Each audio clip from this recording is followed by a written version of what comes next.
Dead Rising is a game that defines the meaning next gen. It didn't just port brand new graphics for its time.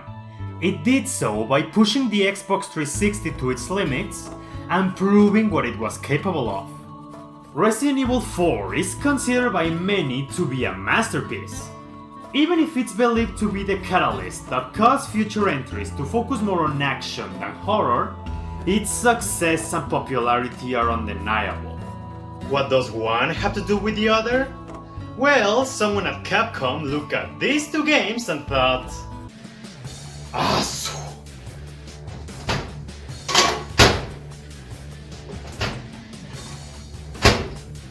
Soy un perro genio.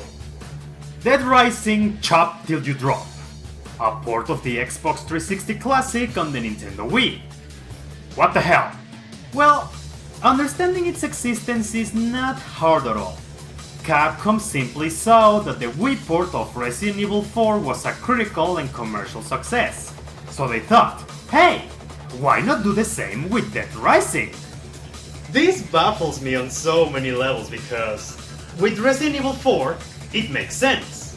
The game was originally a GameCube title, so of course a console like the Wii would have no issue running it. With Dead Rising, you don't need to be an expert to know how inferior the Wii was in comparison to the 360, in terms of power of course.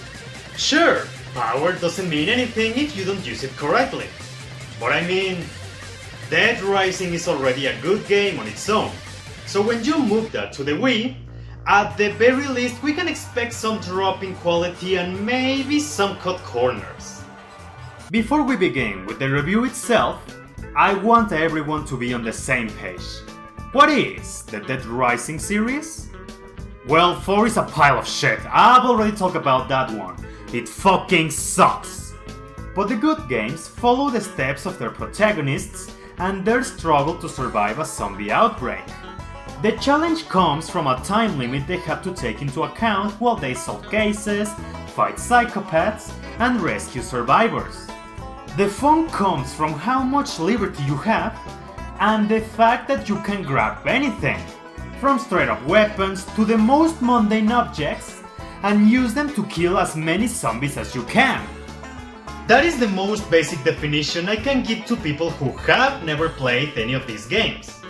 Just good enough to give a general idea and see how much this one differs from the original. Without any further delay, I present to you Dead Rising Chop Till You Drop.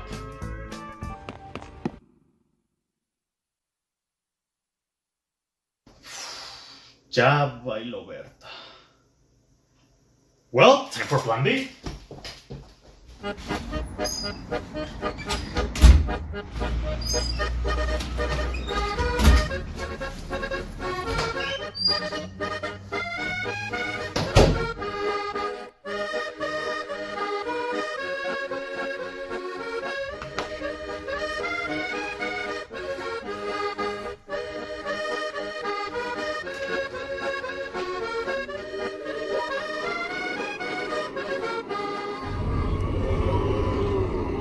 Modern problems require modern solutions. I already own the game physically, so I don't feel bad about doing this. Dead Rising on the Wii. I have a question to you. Do you like the way Resident Evil 4 plays? If your answer was yes, then you'll feel right at home here, because Chop Till You Drop plays almost the same.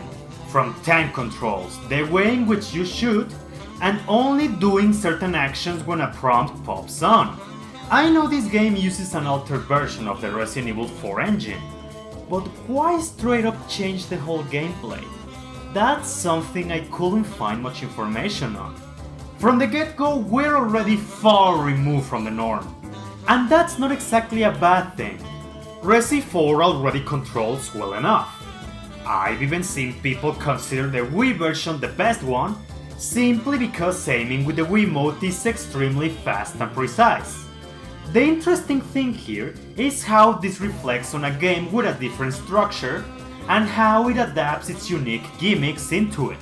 The result? Mixed. Very mixed. The tank controls are fine. They are quick, responsive, and you can do 180 turns.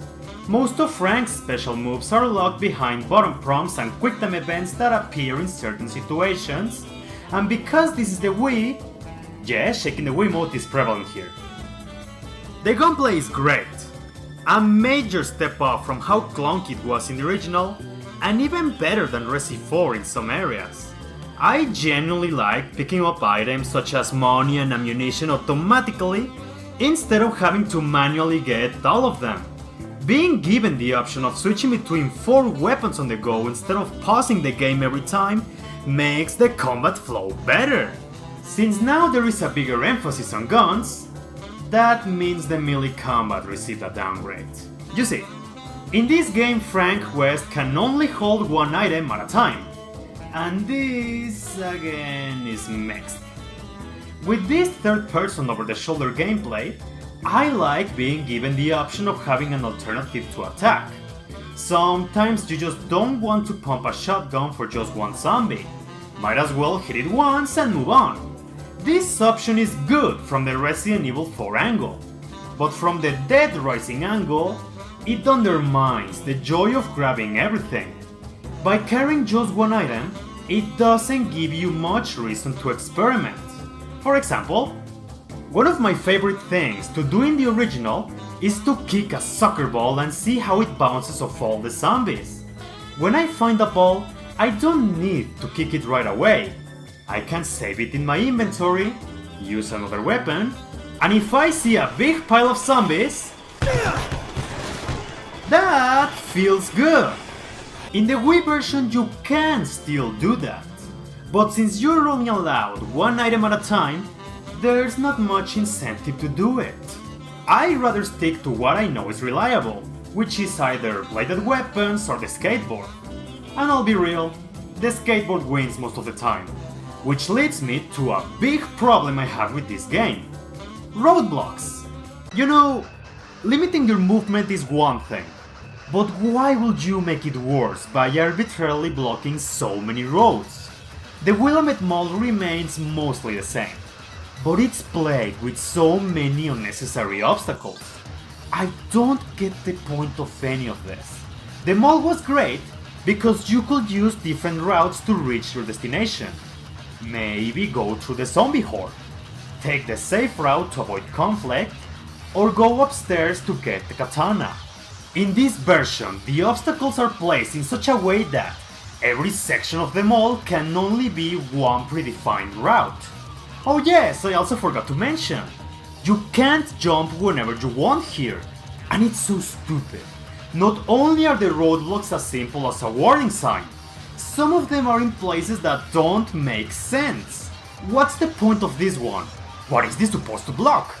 Tell me a good reason as to why I can't go through here in the food court. That's why I mentioned the skateboard. If I know the roads will always be the same, then I just grab it so I can get a move on. Now, we have that problem of restrictive routes. But if you combine that with the game's structure, the flaws shine even further. Unlike the original, Chop Till You Drop doesn't have a time limit, and instead opts to take a more mission-based approach. Everyone's favorite character, Otis, will make sure to give you a list of people that need to be rescued. And here's the catch. None of these missions are optional. You have to clear all of them until Otis decides you can continue with the story, or he might add a surprise one in case you didn't have enough. This is why the flaws stand out so much. It makes you do the same thing over and over and over and over and over. When you're stripped of all the liberty you had, then everything eventually becomes monotonous. By arbitrarily blocking routes and by not being able to jump at any time, it also closes multiple ways in which you can tackle missions. The core gameplay is good, but it doesn't reflect well. With Resident Evil 4 is fine because you are constantly on the move. The setting and the challenges change. With Chop Till You Drop, you are always in Willamette Mall, and with this mission-based structure and all the roadblocks, nothing feels too different. And don't even get me started on the stupid ways in which it does petting. You have these guys in the gun shop. You go to the other extreme of the mall to find them, but then they go, "Oh, we won't follow you until you confirm that a safe house exists." So you go all the way back to the air ducts that lead there, take a picture, go all the way back to the gun shop, and then bring them back to the safe house. Then there's this one part where Otis gives you 2 missions in Wonderland Plaza that are literally right next to one another. But you can choose more than one mission at the same time. So you have to go, save the old lady, bring her back to the safe house, accept the next mission, go back to Wonderland Plaza, and save the injured man. And finally, you have the part where you defeat the cult leader. You rescue the survivors but can't take all of them at the same time. So you have to make 2 round trips to save all of them. When you take into account all that I have said, it might sound like this game takes forever to beat. But no! My first playthrough in years took me 5 hours. And the second playthrough I did to re-record everything after I lost all my data was a bit faster. The game is extremely short, yes, but it feels like it takes forever to beat. And that is a big problem. Along with the fact that it doesn't have much replay value. It's restrictive, it's linear, don't expect much to change. There are minigames you unlock after you beat the game, and I'll give them credit. Oddjobs gives missions that are very original, and Second Amendment has sniper levels that are quite fun. But they are what they are. Just minor distractions. They won't be holding your attention like a good old game of the mercenaries. You know what's ironic? Despite all the problems and complaints that I expressed, I can't exactly say I hate this game, let alone dislike it. And I have a few good reasons for that. It's not like Chop Till You Drop influenced Dead Rising 2 in a negative way or outright killed the series like someone else. Even if the intent was to make some quick cash by riding on Resident Evil 4's success, I can see that they tried, and I find it interesting to see what changed. What was compromised to bring a game as big as Dead Rising to the Wii, and how they tried to make it different. And you see that on the very first minutes of the game. Oh, here's the photograph tutorial! Oh. Yep, the camera mechanic has been removed entirely. Kinda ironic to be a photojournalist who can't even take photos, wouldn't you say? What intrigues me the most about this game is that it was made from the ground up. So more than a remake, this is a rare case of a demake.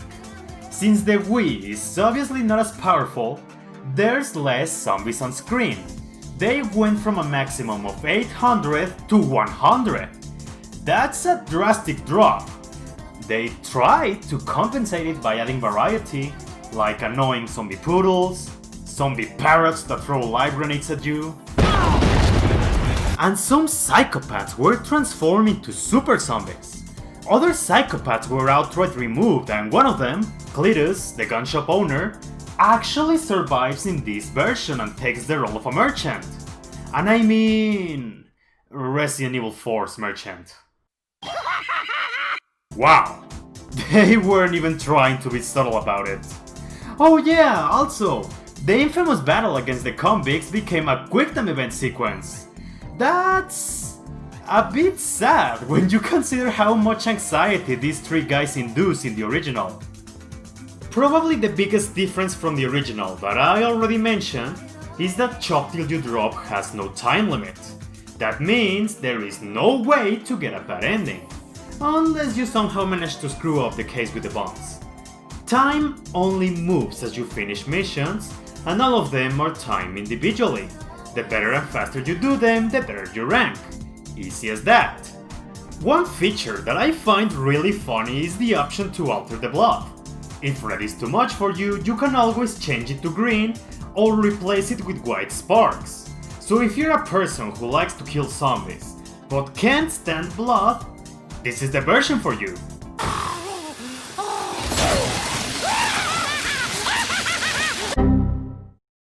The soundtrack remains the same, but I have 2 comments. One, they play the exact same song in every mission, and that is annoying. It's not a bad one, but it just adds to how repetitive everything already feels. And 2, they remove Adam the Clown's iconic battle theme. It's so weird because I don't even think it was due to copyright. Capcom themselves composed it.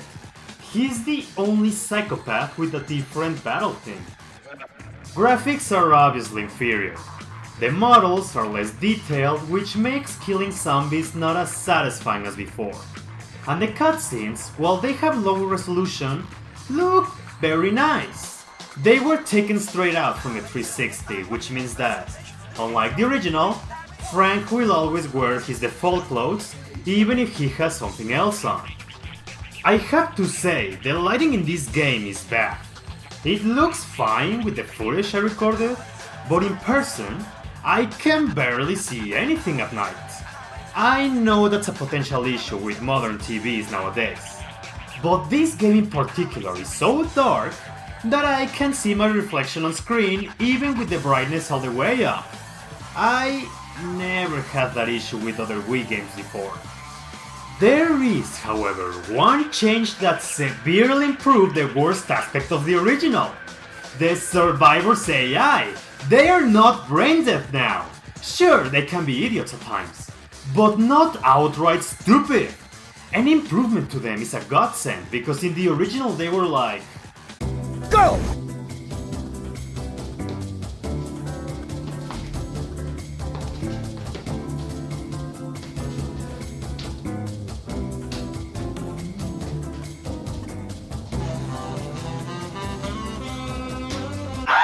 That's why I've never done a perfect playthrough of Dead Rising.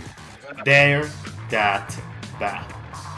Also, this was probably intentional, but it's impossible to move to another room if the survivors are not next to you. So no need to suffer extra loading screens thanks to them. And finally, there is no way to injure them. On one hand it's awesome, because it avoids stupid accidents like this. On the other, I can't do this to survivors I genuinely hate.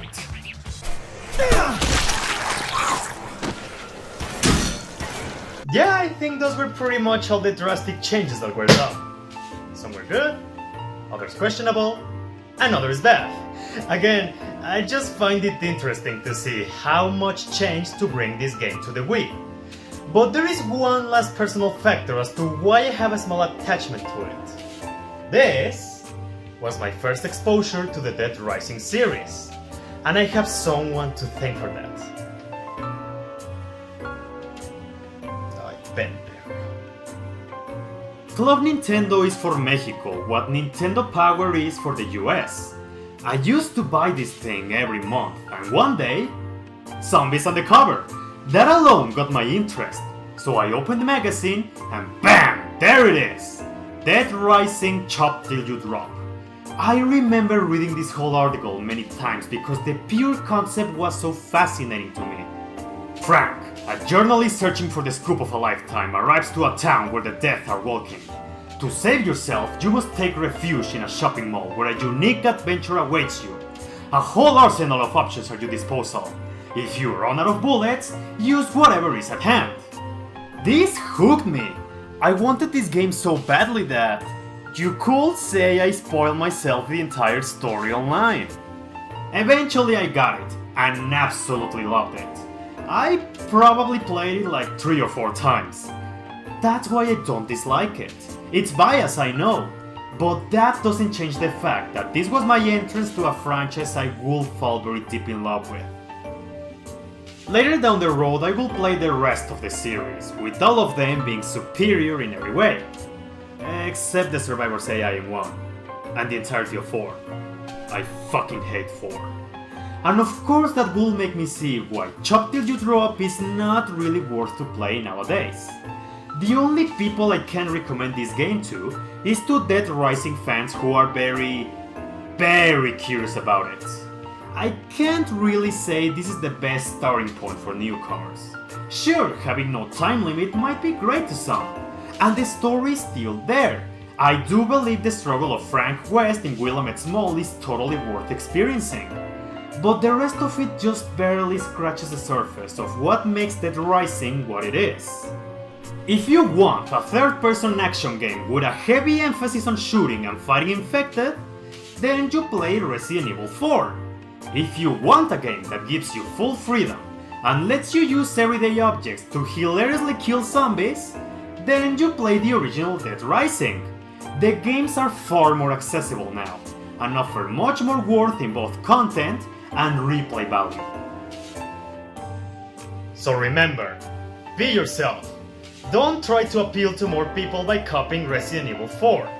And most importantly, Chop Till You Drop is still better than Dead Rising 4. Don't play this. It's a pile of putrid dog shit.